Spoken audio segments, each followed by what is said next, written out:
Now it's time to welcome our line panelists for the week. We're happy to be joined in studio by Albuquerque Journal staff writer Dan McKay.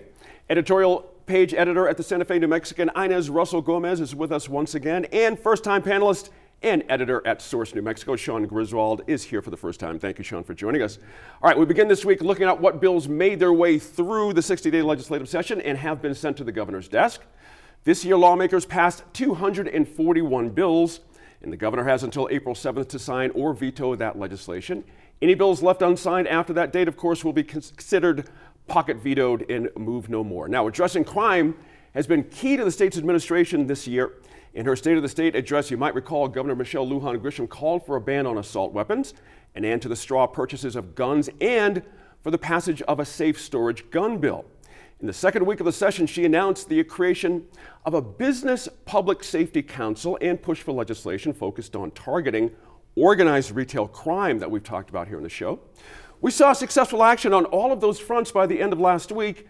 We'll talk about what didn't get done in our second segment, but focusing on those crime bills I just mentioned that did pass. Dan, what stands out to you here? Were there any meaningful steps taken with these crime bills, or perhaps a sense of maybe try to get too much done at once? What's your sense of how it all shook out? I think the biggest crime bill that made it across the finish line was the organized retail crime. Yep. Basically, the state is creating new crimes, new penalties intended to crack down on people who, sort of terrorize these grocery stores and big box stores and walk out with items. Then maybe they hit a bunch of stores all at once, and right. This law will help them kind of aggregate what they've taken, and sort of the goal is to have more appropriate penalties. I think that's probably the main one that got through, that sort of the business community and some of the public safety folks were really looking for. Right. One of the big casualties is, there's this perennial debate over pretrial release and pretrial detention. Those bills really didn't go anywhere. There are different attempts to either change the Constitution or pass a law or do right. different things. Those are kind of, they've run into the same hurdles every session. I don't know what will change on that front, but organized retail crime is probably the biggest one on my mind. It seemed like there was a lot of agreement going into the session on that, all facets of law enforcement. I mean, nobody was really against this bill, and it's a huge problem here in New Mexico and of course, all over the state. Sean, interestingly, House Bill 5, Benny's bill, makes it a crime for anyone to make a firearm negligently accessible to a minor. Second go for this bill. Interesting, Source New Mexico did some good coverage on this. The sense of the argument on this bill, it took us 2 laps, meaning it came up last session.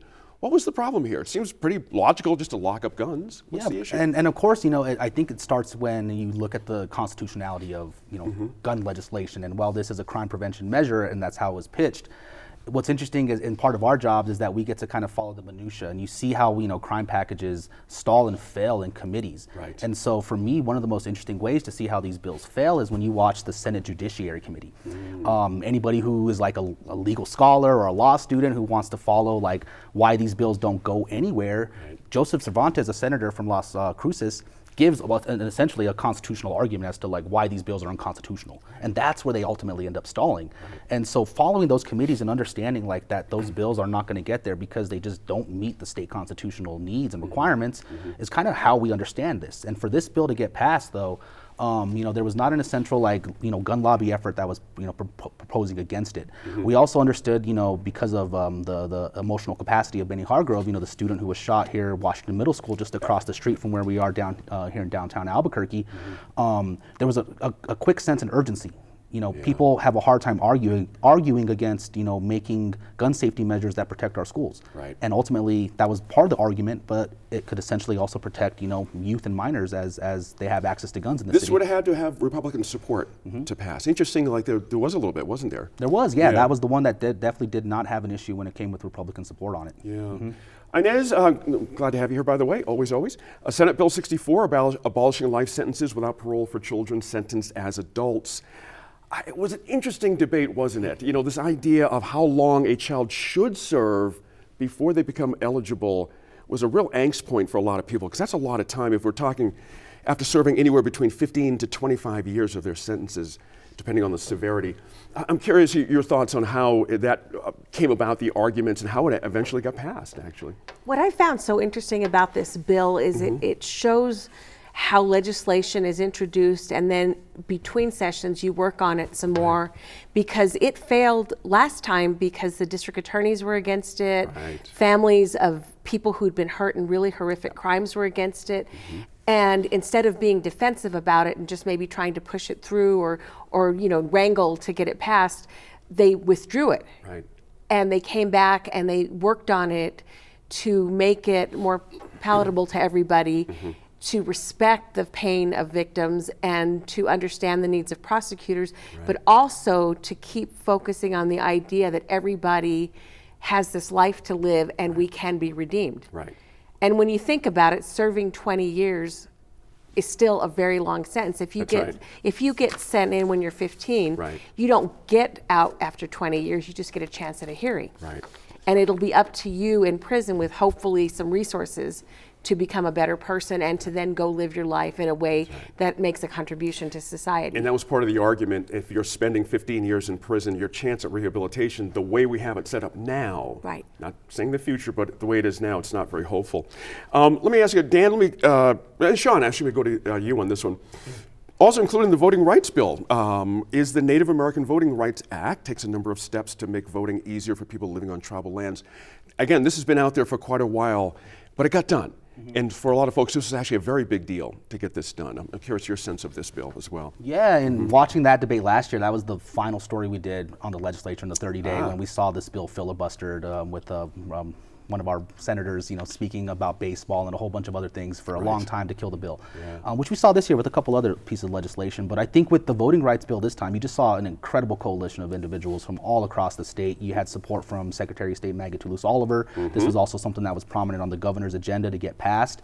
When it comes to the Native American Voting Rights Act, I think that's another prominent coalition of people you're starting to see here is prominent political strength with Native American communities that are a coalition of 23 tribes. It's hard to get 23 people to agree on anything, and you have 23 different governments agreeing that we need this legislation to make our voting easier. And so one of the key elements you're going to see out of it is you're going to be able to align tribal elections with general elections or primary elections. Because for instance, this year you had last year when you had the election cycle, the election that you vote one time when you're voting for your state representative or congressional representative, then next week you vote for your tribal representative. So now they're going to align those dates, so it's making it easier as the argument for people to vote for not only their local communities but also the local governments that they have to support. That's right.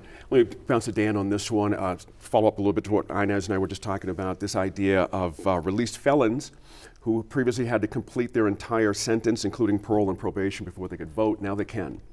And it's interesting, it's not just that. The New Mexico Voting Rights Act, in case you're not familiar with this as viewers, allowing ex-convicts to vote at their release from jail or prison. A lot of pushback on this from conservatives, and a lot of idea that could be a lot of game playing. We're talking about potentially over 10,000 people perhaps, which could be very changing in certain districts depending on close votes and things. Your sense of how the meandering water went on this one, the arguments. What did you hear during this one? Well, I think there's just a concern that, New Mexico does allow felons already before this law to restore their voting rights, but that it was a really cumbersome process that didn't really work. That even somebody who'd been in prison would present their paperwork, showing that they'd completed their full sentence at a county clerk's office, and that still they would be denied, and they were just having a lot of trouble making this work in a practical sense. So this bill basically says, as you're leaving, we can, make sure you're registered to vote, et cetera. You can't vote while you're in prison, but as you're exiting incarceration, we'll make sure that you're registered and that your rights are restored, and you won't have to fool with any of that. So in some ways, it's kind of a simplification of what we had before. Kind of the argument against it from conservatives was, well, you haven't finished your sentence until you've completed parole or probation or whatever. So that was kind of the pushback. But that's an important part of the bill, and it certainly could, increase participation among this group. That's right. 2 drop boxes at every location. Isn't that interesting to accommodate this? The idea that convicts, and by the way, I should mention the 11,000 number I got from Source, New Mexico. I quoted, the over 10,000, so I want to ask you about this. But again, this argument about, we have a lot of folks, let's put it bluntly, who need a second chance in life sometimes. And voting can be a big part of that. It makes you feel better, it makes you feel like you're connected to your country. You're not just a pariah because you might have made a mistake earlier in life. Any downside to this, in your view? I never see a downside to more people voting personally. Right. And I think that when you allow full citizenship and full participation, that means you're less likely to do bad things, because if you're part of society, why would you hurt it? Thank you. Exactly right. Now, Sean, to your reporting and the source of the 11,000, that's a lot of people. Mm-hmm. You know what I mean? And I'm already reading people worried about this could lead to shenanigans. Again, in the reporting at Source NM, what did you guys find as a possibility on that? Well, I mean, a lot of people in New Mexico are incarcerated. That's just the history of what the state is, and we have to ultimately come to terms with the fact that we have an entire generations of people who have either served time, have lived inside, or are currently living inside. And as Inez was saying, it's very important to bring back your civility. And so getting the right to vote is your first participation in society. Mm-hmm. People that are incarcerated, that are inside, are ultimately, they pay attention, they read. They know that there's so much policy that's happening around them, discussions, kind of like right now where we're talking about these individuals, but they can't participate. That's right. And so, if there is going to be any type of shenanigans, that's going to be something to be interesting to follow with this whole voting rights bill, is how it's going to be applied overall. And so, we're not going to see that until as we follow this law and as we see the applications from the Secretary of State and local county clerks. Mm-hmm. But I think it's also part of an element where people are suggesting things could go wrong as part of this whole election integrity concern, where individuals are just starting to question the results of elections and even questioning the idea that our elections, we shouldn't trust them. And where does that come from? It comes from an idea where ultimately a section of people who have ultimately losing elections very consistently. That's a very good point there. Appreciate that pickup. Inez, let's talk about this, House Bill 7. We now have some clarity on abortion here in New Mexico. This has been a big raging issue across the country, as we all know. Different states are trying to figure out where they stand after last year's fall of Roe v. Wade.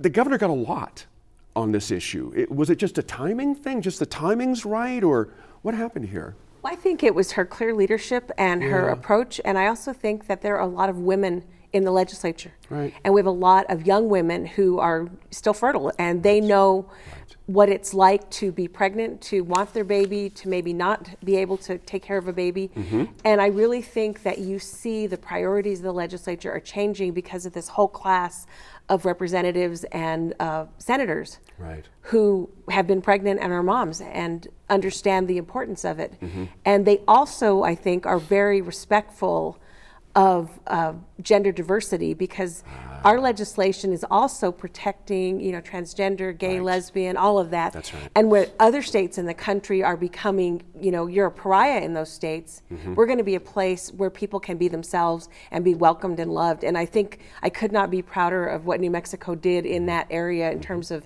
welcoming people. Took a couple of years, but it got there. Yep. Dan, I want to steal just one more quick minute with you. This collegiality thing we keep reading about, that everybody just got along so well in this session. I'm not sure what that all means at the end of the day, but how did you take that? Was it as collegial as people are trying to make it seem, or was it really that kumbaya? I would say, there's definitely a lot of combat, procedural combat, partisan, really fierce partisan debates. Sure.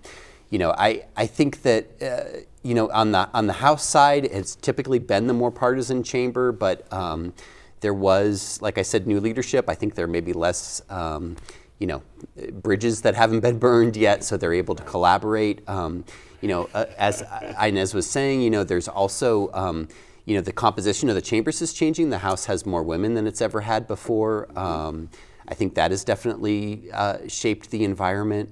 And then you just touched on the Second Chance bill, the juvenile life bill. That was a bill that was amended and picked up some bipartisan Republican support. So I think, personality-wise, maybe you're seeing there are some instances where people, instead of, just trying to push things through with a bare majority, they're making efforts to pick up some Republican votes too. That's a good point there. Is it going to last, do you think? That's an excellent question. Next year, it'll be an election year. Right. Every legislator will be on the ballot. I think you do typically see maybe some increase in partisan tension. I don't know whether it'll last. Yeah, that's a good point there. Thanks to our line opinion panel. We'll be back here at the table to talk about some of the major legislation that didn't pass, like the governor's proposed ban on assault weapons. That's in less than 10 minutes.